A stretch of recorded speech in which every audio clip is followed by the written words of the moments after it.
विद्या भारती के लक्ष्यों, कार्यों और उद्देश्यों की पूर्ति ही जिनके जीवन का ध्येय पथ है, ऐसे सम्मानित आचार्य बंधु, आचार्य बहने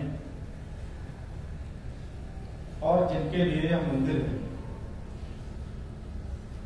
जिनके लिए यह विद्या मंदिर है, ऐसे प्रिय भैया। वास्तव में प्रधानाचार्य जी कह रहे थे कि आपके लिए सौभाग्य की बात है मेरा आना आपके लिए कोई सौभाग्य नहीं है, मेरे काम का हिस्सा है। मैं निकलूं, विद्यालयों में जाऊं, या मेरे लिए सुखद और सौभाग्य है कि आप जैसे भगवान की जो दिव्य मूर्तियां हैं, इनके एक साथ दर्शन कर सकूं। वास्तव में मैं बहुत ही, क्योंकि 7-8 महीने बीतने के बाद मैं पहुंच पाया ऐसे विद्यालय में जहां से बहुत लगाव, पहले से बहुत लगाव और स्नेह रहा है इस विद्यालय से। इस विद्यालय से मैं व्यक्तिगत रूप से बहुत कुछ सीखा हूं और इस नाते देर से आ पाया, यह एक मन में संकोच था, आज अवसर मिला, बहुत प्रसन्नता। बहुत भाषण तो आप लोग सुनते ही होंगे, यहाँ लोग आते होंगे और भाषण करते होंगे और आप अच्छे श्रोता होंगे। ये विद्यार्थी का काम है, विद्यालयों की साहित्य परंपरा। 1-2 बातें मैं पूछूंगा और आप जो बता सकते हैं हाथ से संकेत देंगे। ये आपका विद्यालय मंदिर है, आप अपने विद्यालय को मंदिर कहते हैं, विद्या मंदिर है ना, सरस्वती विद्या मंदिर, ऐसा है ना? मंदिर है तो भगवान भी होंगे। तो आपके इस मंदिर का भगवान कौन है? मैंने कहा एक साथ नहीं बोलना है, जिनको बताना है वे हाथ उठाकर संकेत करें। आपका विद्यालय एक मंदिर है, इसको बोलते भी है सरस्वती विद्या मंदिर। तो इस मंदिर का देवता या भगवान कौन है? जो बता सकते हैं या बताना चाहते हैं वे हाथ उठाएं। हाँ, एक छोटे भैया ये हाथ उठाए हुए हैं। हाँ, चलिए आचार्य जी। हाँ, इनसे अलग किसी का जवाब है? इधर से जो बहने हाथ उठाई थी। हाँ,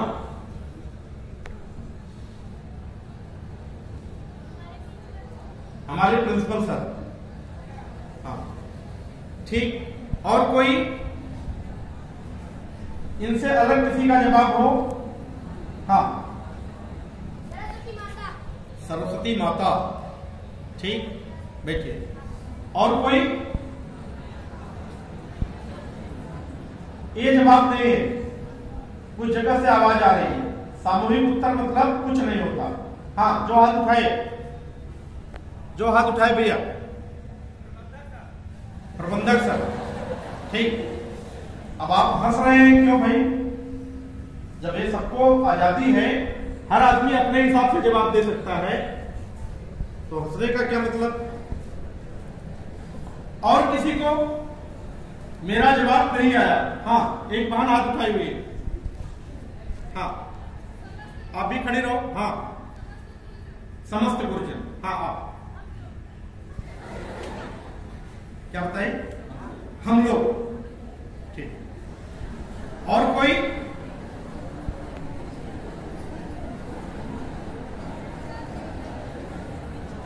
आपस में बात करना अच्छे भैया बहनों का लक्षण नहीं है।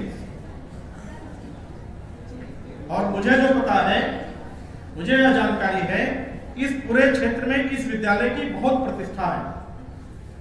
मुझे लोगों ने जैसा बताया, मेरे परिचित हैं बाहर के लोग भी, वो लोग बताते हैं, प्रयाग में बहुत सारे लोग मिलते हैं और वो बताते हैं कादीपुर का जो सरस्वती विद्या मंदिर है, अत्यंत प्रतिष्ठा है उस विद्यालय की।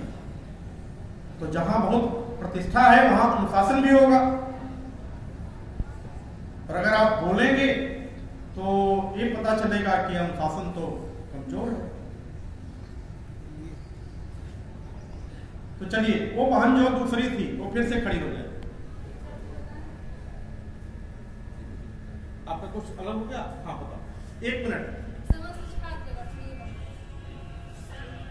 अपना नाम बताओ। हेलो, शिवानी, किस कक्षा में? कक्षा 12। ठीक, बैठिए शिवानी। अच्छा, बहन शिवानी यादव ने, और यहां से भी बहन वही बता रही थी, जो कहा वही सही है।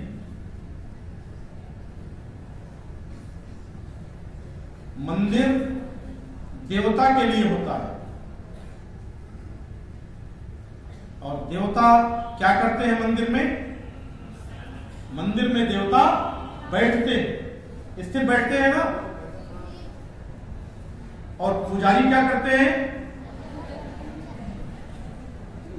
पुजारी आते हैं, जाते हैं, फूल लाते हैं, माला लाते हैं ना, दीपक लाते हैं, जलाते हैं, आरती करते हैं, फिर जाते हैं, आते हैं। विद्यालय में क्या होता है? आप कक्षा में बैठते बैठे रहते हैं ना, आचार्य जी आते हैं, जाते हैं, और तरीके से आपकी कर रहे हैं।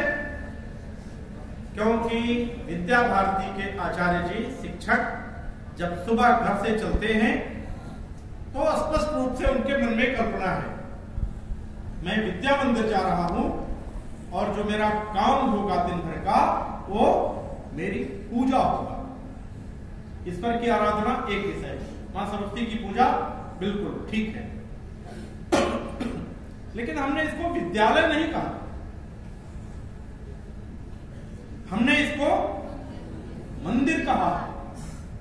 मंदिर में पूजा होती है, और इस नाते सुबह से और अवकाश तक का सारा समय आचार्य जी और दीदियां जो करती हैं वो क्या है? वो उनकी पूजा है। और पूजा किसकी? तो अपने नन्हे मुन्ने जो भगवान है। तो आप सब लोग सैनिक ताल तो बजाते होंगे। मैं सैनिक ताल दूं तो उस बहन के लिए आप ताल बजाएंगे। सैनिक ताल कुरु।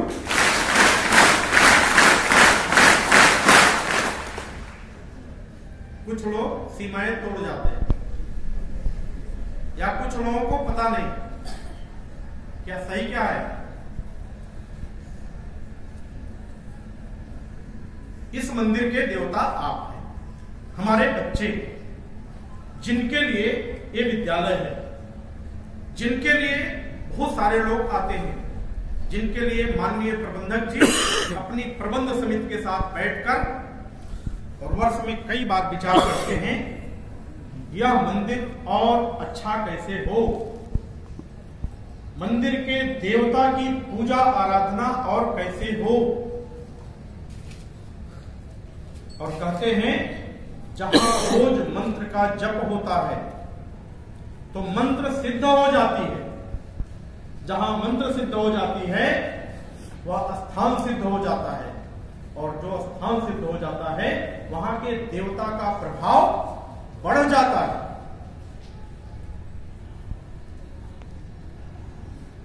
भैया बहनों, आचार्य जी आपकी वंदना व्यवस्था, आपका दिन भर का जो समय प्रबंधन है, भांति भांति के नए नए प्रयोग हैं, वो सारे किस लिए? हमारे जो देवता हैं, जो अभी इस परिसर के देवता हैं, ये देवता इस रूप में हम इनकी साधना को बढ़ा दें, इनके प्रभाव को बढ़ा दें, कल समाज के देवता बन जाए। समाज में देवता है, जगह बड़े बड़े कार्यालयों में बड़े बड़े अधिकारी नाम लेकर अनेक प्रकार से काम करने वाले लोग, वो देवता ही तो हैं जिनके यहां सुबह निकलकर लोग जाते हैं, जिनको प्रणाम करते हैं, जिनसे याचना करते हैं, जिनसे सहयोग लेते हैं। ऐसे लोग समाज में देवता ही बनकर तो बैठे हैं। वो कोई एसडीएम होगा, वो कोई सीओ होगा, वो कोई जिला विद्यालय निरीक्षक होगा, वो कोई डीएम होगा, कोई सीडीओ होगा, ऐसे सैकड़ों वो आधुनिक देवता हैं जिनको लोग जाकर अपनी समस्याएं बताते हैं, वे उनका समाधान करते हैं। इस साधना को निरंतर कर रहे हैं। एक छोटी सी कथा, बात बहुत भाषण नहीं करना, आप सब लोग वैसे ही बहुत अच्छे और जानकार हैं। एक छोटी सी कथा, और कथा संदेश, अपने समाज में कथाएं को संदेश देती है, ठीक है, जो बात सीधे। और कविता कैसी होती है, कथाएं कैसी होती हैं, जिसमें सब बोलते हैं, ये पेड़ भी बोलते हैं, चिड़िया भी बोलती हैं, होता है ना। कथाएं तो ऐसी। एक चित्रकार था किसी जमाने में, एक शिल्पकार, एक मूर्तिकार, चित्रकार नहीं, मूर्तिकार था, मूर्ति बनाने वाला। मूर्तिकार क्या करता है? पत्थर के टुकड़े लेता है, अनगढ़ पत्थर, टूटे हुए पत्थर, टेढ़े मेढ़े पत्थर, और उसके पास क्या होता है? छीनी और हथौड़ी। उसको बहुत सावधानी से वो चलाता है। मूर्तिकार बहुत दिनों से मूर्ति बना रहा था, बहुत योग्य था। उसके मन में आया, बहुत दिन हो गया मूर्तियां बनाते बनाते, मैं चलता हूं, जरा देशाटन कर लूं, अपने देश का दर्शन करूं, घूम आऊं। एक दिन निकल पड़ा, लेकिन था तो मूर्तिकार, इस नाते अपने झोले में अपनी छीनी और हथौड़ी सुरक्षित रख लिया। अब मध्य प्रदेश के क्षेत्र से गुजर रहा था, दक्षिण भारत की ओर जा रहा था। रास्ते में पठार, पहाड़, चट्टानें, कहीं संगमरमर की पहाड़ियों के बीच से वो गुजर रहा था। कई भैया ज्यादा समझ रहे हैं तो खुश हो रहे हैं, है ना? तो ज्यादा समझते हैं वो ज्यादा खुश होते हैं।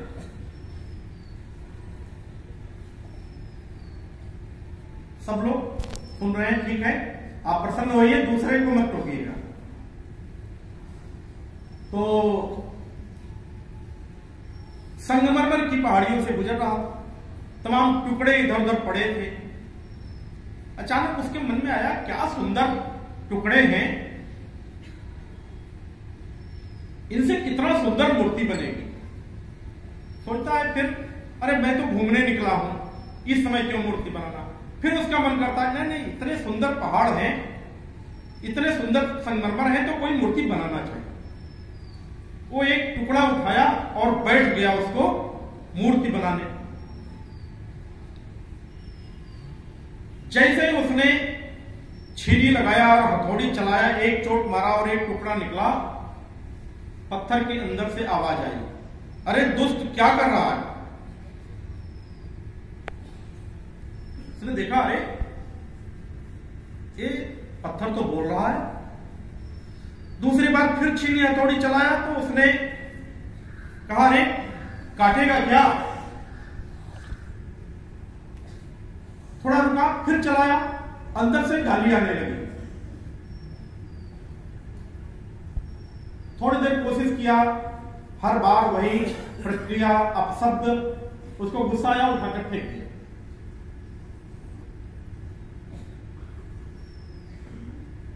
थोड़ी देर उठकर चला गया, लेकिन उसका मन मान नहीं रहा था। वो तो मूर्तिकार था, शिल्पकार था, उसके स्वभाव में था। उसने फिर देखा एक पत्थर और लेकर बैठ गया, गढ़ने लगा। उस पत्थर से भी आवाज आ रही है, आह बहुत दर्द हो रहा है, चोट आ रही है, पीड़ा हो रही है, तो ठीक है पत्थर कट रहा है। आपने सुना है पत्थर भी बढ़ते हैं, आपने सुना पहाड़ ऊंचे होते जाते हैं। बहुत सारे लोगों का मानना पत्थरों में भी प्राण होता है, जीवंतता होती है। खैर चोट लगती रही, वो प्रतिक्रिया व्यक्त करता रहा, लेकिन वो अपने कष्ट निकल रहा था, उसके पास धैर्य था। मूर्तिकार गढ़ते गढ़ते एक बहुत सुंदर प्रतिमा बना दिया, सामने थोड़ी दूर पर रखा, देखा, वाह क्या सुंदर प्रतिमा। मूर्तिकार बड़ा संतुष्ट था। थोड़ी देर अपनी कृति में उलझा रहा और फिर वो आगे बढ़ गया, फिर वो यात्रा पर चला गया। देश बड़ा है, घूमता रहा। कई वर्षों बाद, 8-10 वर्ष बाद फिर वो लौट रहा था तो उसे लगा ये क्षेत्र कुछ खास परिचय जैसा लगता है। वहीं से गुजर रहा, उसने देखा एक मंदिर बना हुआ है। सुबह का समय है, बहुत सारे लोग पंक्तिबद्ध होकर और मंदिर में देवता को प्रणाम करने जा रहे हैं। उसे लगा मौका है, मैं भी देवता को प्रणाम कर लेता हूं। वो भी लाइन में लग गया, धीरे धीरे धीरे गर्भगृह में पहुंच गया। जैसे वो देवता की ओर बढ़ता है, एक आवाज आती है, मूर्तिकार तू फिर आ गया। मूर्तिकार ने देखा कौन बोल रहा है, उसे समझ में नहीं आया कहां से आवाज आई। फिर सोचता अच्छा चलो पूजा करो। फिर आवाज आती है, तू वही चित्रकार है, तू वही मूर्तिकार है ना? कहां इधर उधर देख रहा है, तू नीचे देख। मूर्तिकार नीचे देखा, कोई आदमी तो दिखा नहीं। अचानक आवाज आई, मूर्तिकार मैं तुझे पहचान रहा हूं। कभी तू इधर से गुजर रहा था, मुझे उठाकर तूने मूर्ति बनाने की कोशिश किया, लेकिन मैं तुम्हारे छीनी के दर्द को सह नहीं पाया। मैंने तुम्हें गालियां दिया, मैंने तुम्हें अपशब्द बोला, तुम्हें गुस्सा आ गया, तुमने उठाकर फेंक दिया। मैं वही अनगढ़ पत्थर हूं, तुम्हारे उस छीनी के दर्द को नहीं सह पाया। आज मैं इस प्रतिमा के नीचे रख दिया गया हूं। रोज मेरे सिर पर सैकड़ों नारियल पटके जाते हैं, रोज सैकड़ों नारियल पटके जाते हैं और रोज मुझे दर्द झेलना पड़ता है। लेकिन एक दूसरा पत्थर जिसे तुमने उठाया, तुम्हारी छीनी हथौड़ी के दर्द को धैर्य से सह लिया। ऊपर वही पत्थर देव प्रतिमा बनकर बैठा है। रोज उस पर सैकड़ों लोग फूल माला अक्षत रोली चढ़ा रहे हैं।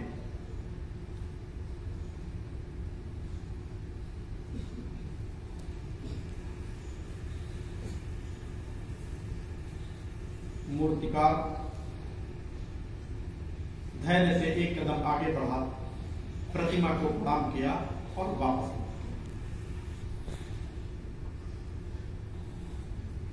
मेरी कहानी पूरी हो। ठीक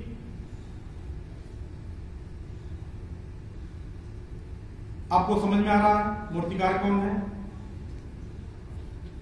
मूर्तिकार खड़े हैं इधर उधर और वो अनगढ़ देव प्रतिमा बनाना है। कौन कैसे प्रतिमा बनने को तैयार है, ये समय बताएगा। ठीक, मेरी आशा हमारे सब उस दिन अपने को कृतज्ञ महसूस करते हैं जिस दिन हमारे ये निर्माण, हमारे अनगढ़ पत्थर देव प्रतिमा बनकर बैठ जाते हैं और उन्हें प्रणाम करने के लिए हम खुद पंक्तिबद्ध होकर जाते हैं। कल मैं अपने कार्यालय में था, अचानक याद आया और मैंने एक फोन मिला दिया। एक है सुल्तानपुर के भैया हैं, पुराने धवल जायसवाल। मैंने पूछा कहाँ है? आचार्य जी मैं तो हैदराबाद में। मैंने कहा अभी हैदराबाद ही? कहने आचार्य जी आया था, एक दिन के लिए फिर लौट के आया हूं। मैंने पूछा कहाँ है, नियुक्ति कहाँ है? तो एडिशनल एसपी मेरठ, अभी नियुक्ति हुई है। आचार्य जी कभी आइए, हम अपना नाम भेजते हैं, साहब को एक कागज दीजिए, बताइए इस नाम का आदमी मिलने आया।